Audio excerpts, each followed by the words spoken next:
ప్రియమైన వాళ్ళారా, ప్రభువైన యేసుక్రీస్తు నామములో అందరికీ వందనాలు.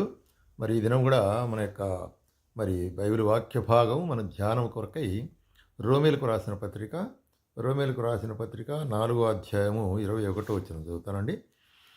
రోమేలకు రాసిన పత్రిక 4వ అధ్యాయము 21వ వచనము మనం చదువుకుందాము.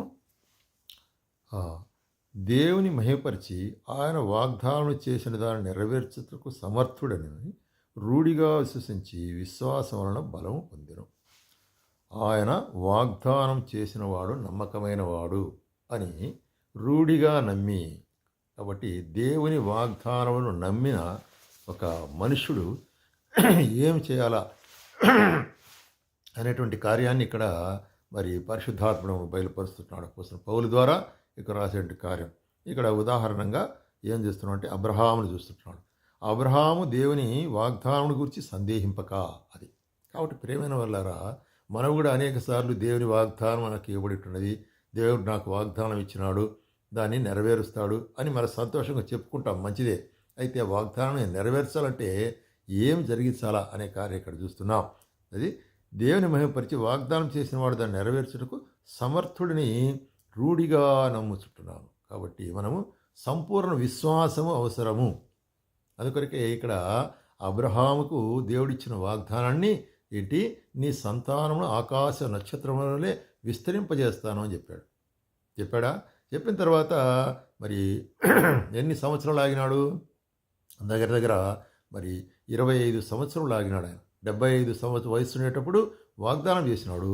100 వయసు ఉండేటప్పుడు అప్పుడు అబ్రహామునకు ఒక్క సంతానం అనుగ్రహించినాడు. ఆకాశ నక్షత్రములు అని చెప్పి, అంటే ఒక్క సంతానం. కాబట్టి దీన్ని బట్టి ఏం చూస్తున్నామంటే అబ్రహాము ఆ ఒక్క వాగ్దానం నెరవేర్చిన దాని కొరకై ఏం చేసినాడు, దాన్ని వెంబడించుంటున్నాడు ఓర్పుతో ఓపికతో వాగ్దానం. కాబట్టి ఆ ఒక్క సంతానం ఏంటి, ఇస్సాకు వలన కలిగినదే నీ సంతానం అని చెప్పి ఆ సంతానము దాని తర్వాత అబ్రహాం, ఇస్సాకు, యాకోబుని సంతతులున్నట్లుగా వివరిస్తూ వస్తూ విస్తరింపజేసినాడు దేవుడు. కాబట్టి వాగ్దానం చేసిన వాడు నమ్మదగిన వాడు అనేటువంటి కార్యాన్ని మనం ఎప్పుడే కానీ జ్ఞాపకం చేసుకోవాల్సి అనుకుంటున్నాం. అంటే ఆ విధంగా నమ్మాలంటే మనకి ఏంటి అవసరం అంటే, మనకు వాగ్దానం చేసిన దేవుని యొక్క శక్తిని మనం ఎరగాల. ఆయన సమస్తమును చేయుటకు శక్తివంతుడు అనేటువంటిది నీ జీవితంలో ఎల్లప్పుడూ ఎరిగినట్లయితే సందర్భాల్లో ఆయా విషయాల్లో తండ్రి మనము భయపడాల్సిన అవసరం లేదు. మన వాగ్దానం గురించి సందేహించాల్సిన అవసరం లేదు. వాగ్దానాల గురించి మనము వెనుకబడిపోవాల్సిన అవసరం లేదు. ఎందుకంటే నిజముగా ఆయన చేసిన వాగ్దానములు అన్నీ కూడా పరిశుద్ధ గ్రంథంలో మనకేమున్న వాగ్దానములు అన్నీ కూడా యేసుక్రీస్తులో అవును ఆమెన్ అనేటువంటిగా ఉంటున్నట్టున్నాడు అపోస్తలుడైన పౌలు. అట్లాగే 8వ అధ్యాయంలో మనం చూసినట్లయితే రోమీయులకు రాసిన పత్రిక 8వ అధ్యాయంలో ఏమంటాడంటే 38వ వచనం, 8 మరణమైనను జీవమైనను దేవదూతలైనను ప్రధానులైనను ఉన్నవైనను రాబోనైనను అధికారులైనను ఎత్తైనను లోతైనను సృష్టించబడిన ఏదైనను మన ప్రభువైన యేసుక్రీస్తునందలి దేవుని ప్రేమ నుండి మనలను ఎడబాపనేరదని రూఢిగా నమ్ముచున్నాను. కాబట్టి రూఢిగా నమ్ముచుంటున్నాను అనేటి కార్యాన్ని అపోస్తలుడైన పౌలు రాస్తున్నాడు. ఇప్పుడు అపోస్తలుడైన పౌలు యొక్క వివరణ ఏంటంటే అనేక సందర్భాలు, అనేక సిచ్యువేషన్ చెప్తున్నాడు. క్రీస్తు ప్రేమను గురించి చెప్తూ అనేక సందర్భాలు చెప్తున్నాడు. ఈ క్రీస్తు ప్రేమ నుండి ఈ సందర్భాల్లో ఏవి కూడా ఈ సిచ్యువేషన్ నన్ను ఎడబాపనేరు, అంటే ఈ ప్రేమ నుంచి నన్ను దూరపరచలేవు అనేటువంటి కార్యాన్ని ఇక్కడ బయలుపరిచేవాడుగా మనం చూస్తుంటున్నాం. ఏమంటాడు, మరణమైనను జీవమైనను. కాబట్టి ఇంకేమిటండి, ఒక మనుషునికి మరణము ఎండ్ కదా, ఒకవేళ జీవంతో ఉంటే అది కూడా కాదు. ఎట్లాగైనా కూడా దేవుని ప్రేమ నుంచి నన్ను ఏది కూడా ఎడబాపలేదు. చూసినట్లయితే దేవదూతలైనను ప్రధానులైనను రాబోనవి అధికారులు ఎత్తైన లోతైనట. అంటే దీని ద్వారా మనకు క్లుప్తంగా చెప్పేది ఏంటంటే, క్రీస్తు ప్రేమ నుండి మనను ఎడబాపనేరనేటువంటి వాగ్దానము దేవుడు మనకి ఇచ్చినాడు.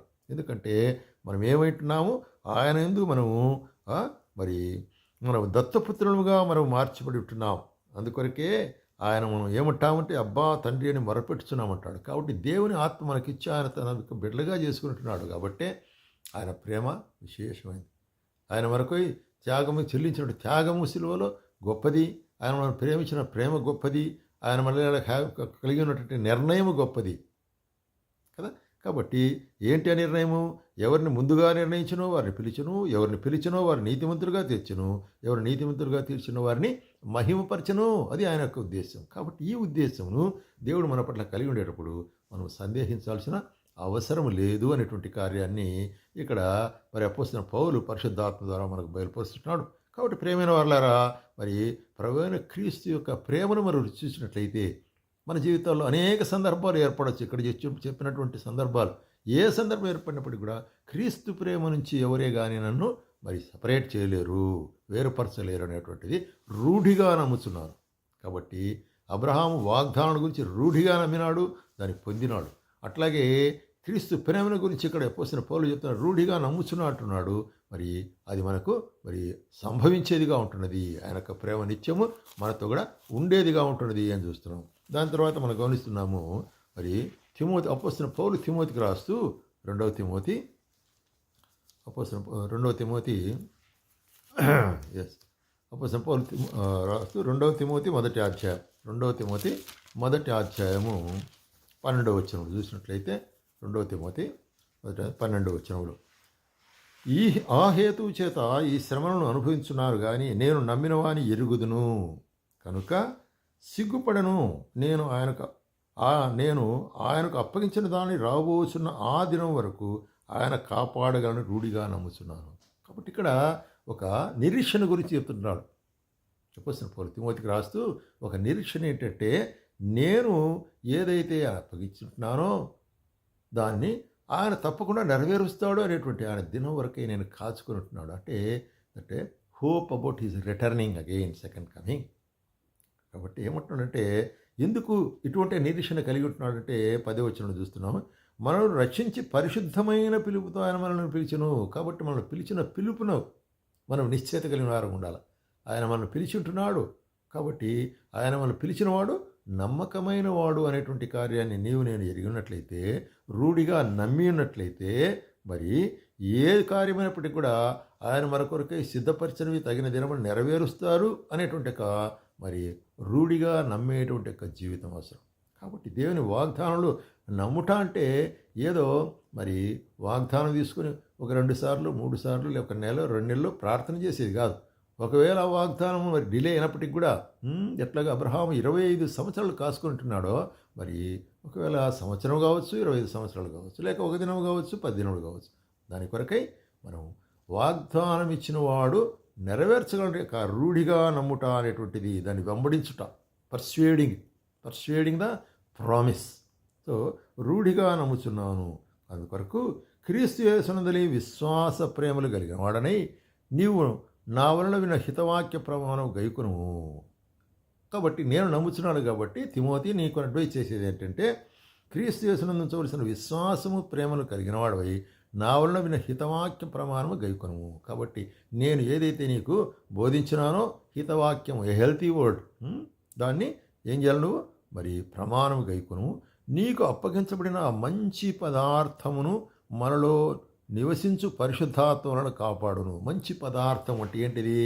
మంచి పదార్థం అంటే ఇక్కడ ఆ విశ్వాసం అనేటువంటిది. కాబట్టి ఆ విశ్వాసం ఏమంటున్నాడు ఇక్కడ చూస్తున్నట్లయితే, ఈ హేతు చేత మనకి వంటి విశ్వాసం అనేటువంటి ఒక మంచి పదార్థం, ఇట్స్ ఎ గుడ్ థింగ్. దాంట్లో మనం రూఢి కలిగిన వారముగా, రూఢిగా నమ్మేవారముగా ఉండవలసిన వారు ఉంటున్నాం. కాబట్టి ప్రియమైన సోదరి, పరిశుద్ధమైన పిలుపులో పాలు పొందిన మనము మరి ఆయన వాగ్దానమును నెరవేర్చువాడు, ఆయన రాకడ వరకు కూడా దాన్ని నెరవేర్చగలిగేవాడు అనేటువంటి ఒక కార్యాన్ని రూఢిగా మనం నమ్మవలసిన వారు ఉంటున్నాం. అట్లాగే హెబ్రీయులకు రాసిన పత్రికలో మనం చూసినట్లయితే, హెబ్రీయులకు రాసిన పత్రిక 11వ అధ్యాయం 13వ వచనంలో, వీరందరూ ఆ వాగ్దాన ఫలం అనుభవింపకపోయినను దూరము నుండి చూచి వందనం చేసి తమ భూమి మీద పరదేశులను యాత్రికులై ఉన్నామని ఒప్పుకొనుచు విశ్వాసము గలవారై మృతి పొందిరి. కాబట్టి వీరందరూ ఎవరిని గురించి చెప్తున్నాడు?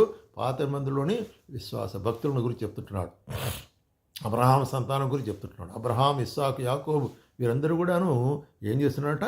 మరి వాగ్దానములు చేసినట్టే ఫలం వెంటనే ఎప్పుడే అనుభవించకపోయినప్పుడు కూడా ఆయన మన కొరకే ఉంచినట్టు ఆ గొప్ప మరి ఏంటంటే చెప్తున్నాడంటే 6వ వచనం 10వ వచనం మనం గమనించినట్లయితే ఏలైనగా దేవుడు దేనికి శిల్పియు నిర్మాణకుడై ఉన్నాడు. ఆ పునాదులు గల పట్టణం కొరకే అబ్రహాము ఎదురు చూచుచుండెను. He's waiting, he's persuading that what God he's promised. దేవుడు ఏదైతే మరి అక్కడ వాగ్దానం చేసిన దాన్ని ఎదురు చూస్తూ ఉండుట అనేటువంటి ప్రియమైన సోదర సహోదరి మనకు జీవితాల్లో మరి క్రైస్తవులుగా మనము ఆయన వాగ్దానాలకు నిరీక్షణ కలిగి ఉండేది మాత్రం నమ్మకం కలిగి ఉండాలా, విశ్వాసం కలిగి ఉండాలా, మనం దాన్ని ఎదురు చూసే వాళ్ళముగా ఉండాలా. ఆయన తప్పకుండా నెరవేరుస్తాడని ఆ విధంగా చేసి ఇలాగ చెప్పువారు తమ దేశమును వెదకుచున్నారని విశ్వపరుచున్నారు కారా. అయితే వారు శ్రేష్టమైన దేశమునగా పరలోక సంబంధమైన దేశమును కోరుచున్నారు. కాబట్టి దేవుడు వారిని గురించి సిగ్గుపడడు. వారి కొరకు ఒక పరిశుద్ధ పట్టణము కాబట్టి మనందరి కొరకు ఏముంటున్నది? ఒక పరిశుద్ధ పట్టణం ఉంటున్నది. ఒక మరి పరిశుద్ధ పట్టణము నూతన యెరూషలేము నీ కొరకు నా కొరకు దేవుడు సిద్ధపరిచిన వాడుకుంటున్నాడు. అది కొరకు ఆ నిత్యము ఆయనతో కూడా ఉండేదాని కొరకే మన యొక్క నివాసము మరి దేవునితో కూడా ఉంటుంది అంటున్నాడు మరి చూసినట్టయితే మరి ప్రకటన గ్రంథంలో. కాబట్టి ఈ వాగ్దానములను మనం స్వతంత్రించుకునే దాని కొరకే ఏం చేయాలి? మనం వాటిని వెదకే వాళ్ళం ఉండాలా, వాటిని పట్టుకునే వాళ్ళం ఉండాలా, వాటి గురించి నిరీక్షణ కలిగిన వాళ్ళం ఉండాలా, వాటి గురించి మనము వెంబడించి విశ్వసించే వాళ్ళం ఉండాలి. కాబట్టి వాగ్దానం అనేటువంటి చాలా ముఖ్యమైనటువంటిది. వాగ్దానం ఎప్పుడు నెరవేర్చబడుతుందంటే ఆయనది సంపూర్ణమైన విశ్వాసం కలిగి దాన్ని వెదకే వారంగా ఉన్నట్లయితే వాగ్దానం మన పక్షంగా దేవుడు నెరవేర్చేవాడుకుంటున్నాడు. కాబట్టి వాగ్దానాల గురించి మనం ఏదో లేతగా అంటే లైట్గా తీసుకోవాల్సిన అవసరం లేదు. ఎందుకంటే వాగ్దానం అనేటువంటి దేవుని యొక్క మాట అది. కాబట్టి దేవుడు మాట ఇచ్చి నెరవేర్చడానికి సమర్థుడు, శక్తివంతుడైన కార్యాన్ని మనము జీవితాల్లో ఎరిగిన వారంగా ఉండాలి. ఆ విధంగా మనకు విశ్వాసంలో మనం ఎరిగిన వారంగా ఉన్నట్లయితే దేవుడు మనకు తన యొక్క కృపను చూపించేవాడుగా ఉంటాడు.